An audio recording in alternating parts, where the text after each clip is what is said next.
ਸਲਾਮ ਅਲੈਕਮ। ਕੀ ਹਾਲ ਹੈ ਭਾਜੀ? ਠੀਕ ਹੋ ਸਾਰੇ? ਆ ਗਿਆ ਵਾਂ। ਇਹ ਕਿਹੜੇ ਮੈਨੂੰ ਆਂਦੇ ਸੀ ਵੀ ਤੂੰ ਸਾਰੀ ਜ਼ਿੰਦਗੀ ਆਈਫਾ ਟਾਵਰ ਨਹੀਂ ਵੇਖ ਸਕਣਾ। ਲੈ ਬੇਟੇ ਚੈੱਕ ਕਰੋ ਜ਼ਰਾ। हाँ सुनाओ फिर, आया नज़र? फिर पहुँच गया कि नहीं? बगैर टिकट वीज़े दे। मेहरबानी मलक रियाज साहब दी कि इत्थे बहरिया टाउन दे विच उन्हां ने बनाता। साडे वर्गे माड़े बंदे भी आके चलो वेख ही लेंदे ने। चैक करो, है तो आईफा टावर ही, इहदे च किहड़ी कोई गल है। वो भी इहो जिहा लोहे दा ही बनिया है वे, वो किहड़ा कोई सोने दा बनिया है वे। मज़े तो उही है, ਇਹ ਡਿਪੈਂਡ ਬੰਦੇ ਤੇ ਕਰਦਾ ਕਿ ਮਜ਼ੇ ਲੈਣੇ ਕਿਵੇਂ ਉਹਨੇ। ਸਾਨੂੰ ਤਾਂ ਇੱਥੇ ਹੀ ਮਜ਼ਾ ਆ ਜਾਂਦਾ। ਐਡੇ ਪੈਸੇ ਖਰਚ ਕੇ ਜਾਣ ਦੀ ਲੋੜ ਕੀ ਹੈ ਫਰਾਂਸ ਦੇ ਵਿੱਚ? ਇੱਥੇ ਹੀ ਬਣਿਆ ਪਿਆ ਆਈਫਾ ਟਾਵਰ ਭਾਜੀ। ਇਹ ਬਹਿਰੀਆ ਟਾਊਨ ਦੇ ਨਜ਼ਾਰੇ ਦੇਖੋ ਜੀ। ਅੱਛਾ, ਅਸਲ ਵਿੱਚ ਮੈਂ ਆਇਆ ਸੀ ਬਹਿਰੀਆ ਟਾਊਨ ਦੇ ਵਿੱਚ। ਇੱਥੇ ਉਸਤਾਦ ਸਲੀਮ ਸਾਹਿਬ ਨੇ ਬੁਲਾਇਆ ਸੀ, ਸਲੀਮ ਅਲਵੇਲਾ ਸਾਹਿਬ।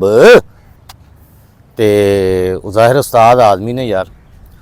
तो उन्होंने एक काम किया सी, मैं रिक्वेस्ट की सी क्योंकि मैं गैटअप करके बनानिया होंदियां ने वीडियोज़ मुख्तलिफ जोड़े गैटअप ने ना, मुछां दाड़ी, तो मेरी कोई हैल्प नहीं सी करन दिया। तो सलीम साहब ग्रेट आदमी ने, वड्डे आदमी ने जनाब। तो नाल गोगा साहब भी होणगे इत्थे। ARY दा रिकॉर्डिंग होण डई है। तो मैं चलो उन्नी देरों मसरूफ हैगे ने ज़रा अंदर रिकॉर्डिंग दे विच। तो मैं क्या चल ज़रा तुहानू भी सैर करा दईए, इत्थे आईफा टावर विखा दईए। तो मैं क्या चलो उन्नी देर इत्थे बह के उन्हों दा वेट कर लें ज़रा, नाले पानी पूनी। इत्थों गर्मी बड़ी सख्त हैगी है भाजी, अखीर गर्मी। तो हुणे उन्होंने मुलाकात भी करना वा। तो उन्होंने असल मेकअप मैन दे नाल मिलाना वे, जित्थों ज़रा दसणगे भी वो किस तरह मुछां दाड़ी वो मैनू अवेलेबल करके देणगे। किधरों मेकअप आर्टिस्ट जिहड़े ना, होशियारियां प्रोग्राम की रिकॉर्डिंग चल रही है वो इत्थे, क्योंकि अजकल गोगा साहब भी ते सलीम साहब भी ते आगा माजिद साहब भी, ये तिन्ने ही इस प्रोग्राम दे विच हैगे ने, तुहानू पता ही है। और बहुत अच्छा शो जा रहा है। और बस मैं क्या चलो यार इन्हां नाल मुलाकात भी हो जाएगी। तो कोई व्लॉग शलोग भी एक छोटा जिहा बना लीए, कोई 5 मिनट का। तो तुसीं यार व्लॉग वेख लिया करो, तुहाडी मेहरबानी है यार। मैनू तो इन्नी यूट्यूब की समझ नहीं है कि यूट्यूब चलदा किवें वे, यूट्यूब मोनेटाइज किवें हुंदा वे, यूट्यूब के उत्ते व्यूज़ किवें आंदे ने। तो मैनू इन्ना पता नहीं है यार। मेरा यूट्यूब पता नहीं किवें चलेगा। मेहनत तो मैं बड़ी की है, तुहानू पता 4 साल तो उत्ते ही होगा ने। पीनो कैंची वाले कॉन्टेंट मैनू बनाते हैं। तो इंस्टाग्राम और टिकटॉक ते मेरियां बहुत वायरल वीडियो ने, ठीक है जी। तो हुण उन्हां दे नाल मुलाकात करने आ थोड़ी देर नूं। लो जी गाइस, सलीम साहब बाहर आ गए हैं शूटिंग तो। इधर है गोगा भाई है खड़े हुए। ये गोगा भाई खड़े है जी। जी की हाल है उस्ताद जी? हाँ जी, शुक्र अल्लाह दा। ले ऐन मूँह कर लो, तुसी ऐनकां ला के बौंदले फिरदे हो। इधर करो कैमरा। आया नहीं साफ सारा? आ गया। ते कित्थे फिरन डे हो तुसी? सलीम साहब ने बुलाया सी मैनू ना। की बुलाया सी? कि ऑपरेशन सी अखां दा तुहाडा? की सी रौला? नहीं, उन्होंने ना मेरिया वीडियो वेखियां सी जड़ियां वायरल होइयां, आहो। Dirty video.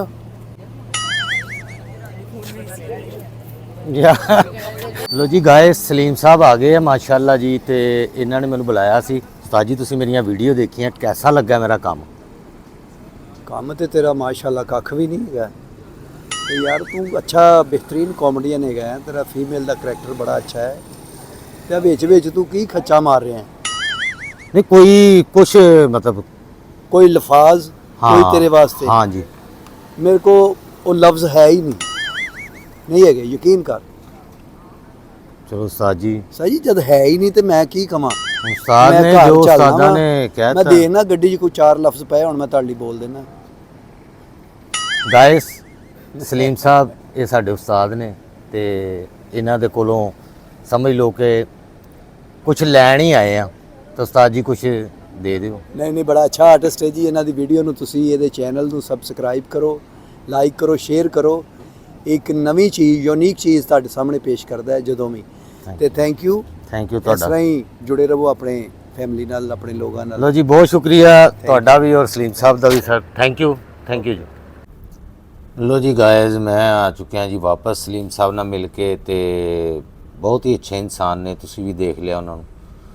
बहुत ही प्यारे खूबसूरत इंसान ने। और जिन्ने भी मैं आर्टिस्टां नाल मिलिया वा ਹੁਣ तक, बहुत सारे आर्टिस्टां नाल मिल चुके हैं, सारे इसे नेचर दे, इसे तबीयत दे ने, क्योंकि वो खुद स्ट्रगल करके बहुत मेहनत करके इत्थों तक पहुँचे ने। और वो समझते हैं कि कोई बंदा अगर स्ट्रगल कर रहा हो और नीयत दे नाल करन दिया और मेहनत दे नाल करन दिया और उन्होंने कुछ शौक भी है, टैलेंट भी है, तो ज़रूर उन्होंने सपोर्ट करते हैं। बाकी सलीम साहब नूं भी मैं रिक्वेस्ट की है कि मैनू भी किसी के हत्थे दे दिओ, यानी कि शगिरदी दे विच, क्योंकि सलीम साहब के शगिरद है ने गोगा साहब, गोगा भाई बहुत अच्छा काम कर रहे हैं, बड़े इंटैलीजेंट ने गोगा भी, सलीम साहब भी। तुहानूं पता इस तरह जिन्नी देर तक कोई उस्ताद ना होवे, हीरे नूं तराशदा उस्ताद ही है, यानी जिन्नियां मिसटेक्स होंदियां ने, जिन्ना मर्जी तुहाडे कोल टैलेंट होवे, लेकिन बेहतर यही हुंदा कि कोई तुहाडा उस्ताद होवे जिहड़ा तुहानूं जो उन्हें फेस कीता हुंदा, यानी मुश्किलात नूं, ਉਹਨੂੰ ਤੁਸੀਂ ਨਾ ਕਰੋ ਜਾਂ ਘੱਟ ਕਰੋ, ਜਾਂ ਤੁਹਾਡੀ ਸਮਝ ਲਓ ਕਿ ਉਹ ਗਲਤੀਆਂ ਨੂੰ ਸੁਧਾਰਦਾ ਵੇ, ਜਿਹੜੀਆਂ ਮਿਸਟੇਕਸ ਹੁੰਦੀਆਂ ਨੇ, ਮੇਰੇ ਕੋਲ ਵੀ ਹੁੰਦੀਆਂ ਨੇ ਮਿਸਟੇਕਸ, ਤੇ ਉਹ ਤੁਹਾਡੀ ਥੋੜ੍ਹੀ ਔਰ ਸਮਝ ਲਓ ਕਿ ਹੁਣ ਜਿਸ ਤਰ੍ਹਾਂ ਸਲੀਮ ਅਲਬੇਲਾ ਸਾਹਿਬ ਨੇ, ਅਲਬੇਲਾ ਸਾਹਿਬ ਦੇ ਸ਼ਾਗਿਰਦ ਨੇ ਜਿਹੜੇ ਵੱਡੇ ਅਲਬੇਲਾ ਸਾਹਿਬ, ਹਾਜੀ ਅਲਬੇਲਾ ਸਾਹਿਬ, ਅੱਲਾਹ ਤਾਲਾ ਉਹਨਾਂ ਨੂੰ ਜੰਨਤ ਦੇ ਵਿੱਚ ਆਲਾ ਮੁਕਾਮ ਦੇਵੇ। ਉਹਨਾਂ ਦੇ ਬੇਟੇ ਹਨੀ ਅਲਬੇਲਾ ਨੇ, ਉਹ ਵੀ ਬਹੁਤ ਇੰਟੈਲੀਜੈਂਟ ਨੇ, बहुत ही अच्छे ने वो भी। और इस तरह नसीम विक्की साहब ने, आगा माजिद साहब ने, मेरा दिल करदा मेरा उस्ताद इहो जिहा होवे, यानी आगा माजिद साहब जिवें थोड़ा उन्होंने बारे सुनिया कि बड़े सख्त है ने, बड़े स्ट्रिक्ट तबीयत दे गए, वो सारे तकरीबन काफ़ी लोगों को मैं सुनिया, लेकिन मेरा दिल करदा कि मेरा इहो जिहा उस्ताद होवे। या फिर ठाकर साहब जिहड़े ने, चनियोटी साहब जिहड़े, नासिर चनियोटी साहब, क्योंकि मैं भी चनियोट की पैदाइश हाँ, समझ लो मेरे वाले साहब भी चनियोट के रहने वाले सी। नासिर चनियोटी साहब का भी स्टाइल बड़ा ही प्यारा, मैनू बहुत ही पसंद है।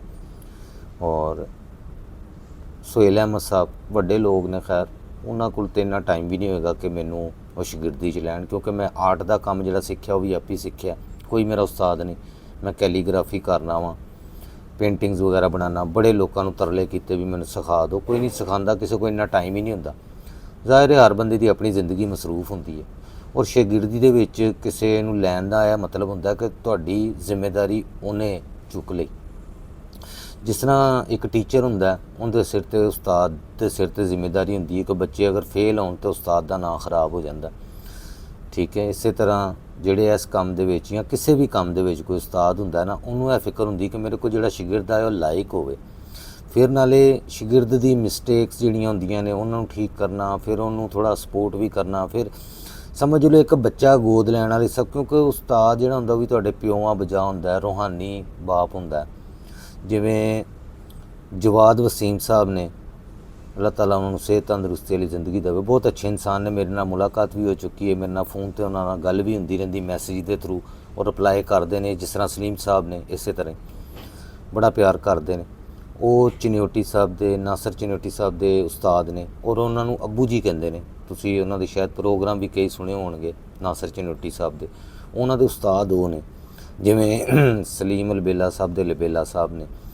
तो इस तरह ही ने हर एक का कोई ना कोई उस्ताद है, ठीक है जी। हुण मेरा उस्ताद कोई नहीं, मैं तो इस तरह ही धक्के या कह लो स्ट्रगल करना पिया वां। तो सलीम साहब ने रिक्वेस्ट की है कि मेरी भी बांह किसी नूं फड़ा दो, यानी कि किसी की शागिर्दी च दे दो, जिस तरह गोगा भाई ने, ये नासिर उन्हां दे शागिर्द ने सलीम साहब दे। तो मैनूं उम्मीद हैगी पूरी, पता नहीं क्यों, कि सलीम साहब और उन्होंने मैनूं कहा भी है कि मैं तेरा कुछ टिकाने लाना, तेरा कुछ करना वा। इहदा मतलब है कि कुछ ना कुछ तो करनगे, मैनूं पूरी उम्मीद है। तो बाकी साडे आर्टिस्ट सारे ही प्यारे ने, सारे ही बड़े अच्छे अखलाक नाल मैनूं तो मिलते हैं, बाकी दा मैनूं नहीं पता हैगा। तो आफ्ताब साहब के भी प्रोग्राम में मैं बड़ी कोशिश की, बड़े मैसेज किए ने, बड़े कमेंट किए ने उन्होंने हर वीडियो ते, सोशल मीडिया ते, जिथे जिथे उन्होंने नाल काम करने वाले लोग ने उन्होंने भी मैसेज किए ने, कोई रिप्लाई नहीं करता, कोई रबता नहीं करवाता। इत्थे काम मिलना बहुत ही मुश्किल है। टीवी चैनलों के बहुत ही तुहाडी हाई लैवल ते कोई वीडियोज़ वायरल होण, या कह लो कि हुण मेरे वर्गा बंदा टिकटॉक बनाता, साडे मेरे साउंड ते हज़ारां लोग वीडियोज़ बनाते हैं, लिपसिंग करते हैं, लेकिन मेरा अपना अकाउंट उनके फॉलोवर ही नहीं वधदे। पता नहीं है टिकटॉक ऐप की की ज़्यादती है ਜਾਂ ਇੰਸਟਾਗ੍ਰਾਮ ਵਾਲਿਆਂ ਦੀ ਕੀ ਜ਼ਿਆਦਤੀ ਹੈ ਕਿ ਜਿਹੜਾ ਓਰੀਜਨਲ ਕੰਟੈਂਟ ਕ੍ਰੀਏਟਰ ਹੁੰਦਾ ਉਹ ਥੱਲੇ ਰਹਿ ਜਾਂਦਾ, ਜਿਹੜੇ ਲਿਪਸਿੰਗ ਕਰਨ ਵਾਲੇ ਨੇ ਉਹ ਅੱਗੇ ਨਿਕਲ ਜਾਂਦੇ ਨੇ। ਪਤਾ ਨਹੀਂ ਇਹ ਕੀ ਚੱਕਰ ਹੈ, ਮੈਨੂੰ ਨਹੀਂ ਸਮਝ ਆਉਂਦੀ ਇਹਨਾਂ ਐਪਸ ਦੀ। ਤੇ ਬਸ ਚਲੋ ਜਿਹੜੇ ਲਿਪਸਿੰਗ ਕਰਨ ਵਾਲੇ ਨੇ ਠੀਕ ਹੈ, ਲੋਕ ਉਹਨਾਂ ਨੂੰ ਵੀ ਸਪੋਰਟ ਕਰਨ, ਲੇਕਿਨ ਸਾਨੂੰ ਇਹ ਨਹੀਂ ਸਮਝ ਆਉਂਦੀ ਕਿ ਸਾਨੂੰ ਫਾਲੋ ਕਿਉਂ ਨਹੀਂ ਕਰਦੇ। ਉਹਨਾਂ ਨੇ 10-10 ਮਿਲੀਅਨ ਹੋ ਜਾਂਦੇ ਨੇ ਜਿਨ੍ਹਾਂ ਨੇ ਆਪਣਾ ਇੱਕ ਕੰਟੈਂਟ ਵੀ ਨਹੀਂ ਬਣਾਇਆ, ਇੱਕ ਉਹਨਾਂ ਦੀ ਆਪਣੀ ਆਵਾਜ਼ ਵਿੱਚ ਵੀਡੀਓ ਨਹੀਂ, ਕੱਖ ਦੀ ਮਿਹਨਤ ਨਹੀਂ, ਸਿਰਫ ਬਹਿ ਕੇ ਮੂੰਹ ਹਿਲਾ ਲੈਣਾ ਔਰ 10-10 ਮਿਲੀਅਨ ਫਾਲੋਅਰ। ਤੇ ਜਿਹੜੇ 4-4 5-5 ਸਾਲ ਤੋਂ ਮੇਰੇ ਵਾਂਗ ਨਾਲ ਬਹਿ ਕੇ ਆਪਣੇ ਓਰੀਜਨਲ ਕੰਟੈਂਟ ਬਣਾਉਂਦੇ ਪਏ ਨੇ, ਦਿਨ ਰਾਤ ਮਿਹਨਤ ਕਰਨ ਦੇ ਨੇ, ਐਡੀਟਿੰਗ ਕਰਦੇ ਨੇ, ਕੰਟੈਂਟ ਸੋਚਦੇ ਨੇ, ਫਿਰ ਉਹਨੂੰ ਸ਼ੂਟ ਕਰਕੇ 10-20 ਵਾਰੀ ਉਹਦਾ ਰੀਟੇਕ ਕਰਦੇ ਨੇ। ਉਹਨਾਂ ਲੋਕਾਂ ਨੂੰ 2-2 ਲੱਖ ਫਾਲੋਅਰ, ਹੋਰ ਮੇਰੇ ਜੈਸੇ ਹੋਰ ਬੜੇ ਟਿਕਟੋਕਰ ਨੇ ਵਿਚਾਰੇ ਜਿਹੜੇ ਇੰਨੀ ਸਟਰਗਲ ਕਰਦੇ ਪਏ ਨੇ, ਅੱਛੇ ਇੰਨੇ ਕੰਟੈਂਟ ਹੈਗੇ ਨੇ, ਲੇਕਿਨ ਉਹਨਾਂ ਦੇ ਫਾਲੋਅਰ ਵੀ ਮੇਰੇ ਵਾਂਗੂ ਹੀ ਨੇ। ਇਹ ਬਹੁਤ ਜ਼ਿਆਦਤੀ ਹੈ। 10-10 ਹਜ਼ਾਰ ਵੀਡੀਓ ਬਣ ਜਾਂਦੀ ਹੈ, 15-15 ਹਜ਼ਾਰ ਸਾਡੇ ਸਾਊਂਡ ਤੇ ਵੀਡੀਓਜ਼ ਬਣ ਜਾਂਦੀਆਂ, ਲੇਕਿਨ ਸਾਨੂੰ ਨਹੀਂ ਫਾਲੋ ਲੋਕ ਕਰਦੇ। ਜਾਂ ਉਹਨਾਂ ਐਪਸ ਦਾ ਕੋਈ ਮਸਲਾ ਵੇ ਕਿ ਸਾਨੂੰ ਸ਼ਾਇਦ ਲੋਕ ਫਾਲੋ ਕਰਦੇ ਹੋਣ, ਲੇਕਿਨ ਉਹ ਕਲਿੱਕ ਹੀ ਨਾ ਹੁੰਦਾ ਹੋਵੇ, ਉਹ ਫਾਲੋ ਵਾਲਾ ਜਿਹੜਾ ਹੁੰਦਾ ਵੇ, ਸਬਸਕ੍ਰਾਈਬ ਜੋ ਕਹਿੰਦੇ ਤੁਸੀਂ ਕਰਦੇ ਜਾਂ ਫਾਲੋ ਕਰਦੇ ਨੇ, ਉਹ ਮੈਨੂੰ ਕਮੈਂਟਸ ਕਰਦੇ ਨੇ ਲੋਕ ਅਸੀਂ ਤੁਹਾਨੂੰ ਫਾਲੋ ਕਰਨੇ ਆ, ਲੇਕਿਨ ਉਹ ਥੋੜ੍ਹੇ ਦਿਨਾਂ ਬਾਅਦ ख़त्म ਹੋ ਜਾਂਦਾ ਵੇ ਫਾਲੋ, ਪਤਾ ਨਹੀਂ ਕੀ ਚੱਕਰ। ਬਹਰਹਾਲ ਜੀ ਆਪਣਾ ਖਿਆਲ ਰੱਖੋ, ਖੁਸ਼ ਰਹੋ। ਗਰਮੀ ਬੜੀ ਹੈ, ਧਿਆਨ ਰੱਖੋ, ਬਹੁਤ ਸਖਤ ਗਰਮੀ ਹੈ। ਤੇ ਮੇਰੇ YouTube ਚੈਨਲ ਨੂੰ ਸਬਸਕ੍ਰਾਈਬ ਕਰਿਆ ਕਰੋ, ਬੈਲ ਆਈਕਨ ਦੇ ਬਟਨ ਨੂੰ ਦਬਾ ਦਿਓ। ਅਗਰ ਪੂਰੀ ਵੀਡੀਓ ਦੇਖੋਗੇ ਤੇ ਤੁਹਾਡੀ ਮਿਹਰਬਾਨੀ, ਚਲੋ ਸਾਨੂੰ ਵੀ ਇੱਥੋਂ ਕੋਈ ਅਰਨਿੰਗ ਆਣੀ ਸ਼ੁਰੂ ਹੋ ਜਾਏ। ਬਹੁਤ ਸ਼ੁਕਰੀਆ ਤੁਹਾਡਾ, ਥੈਂਕ ਯੂ। ਫਿਰ ਅਗਲੇ ਵਲੌਗ ਵਿੱਚ ਮੁਲਾਕਾਤ ਹੁੰਦੀ ਹੈ। ਜਿਉਂਦੇ ਰਹੋ, ਵਸਦੇ ਰਹੋ।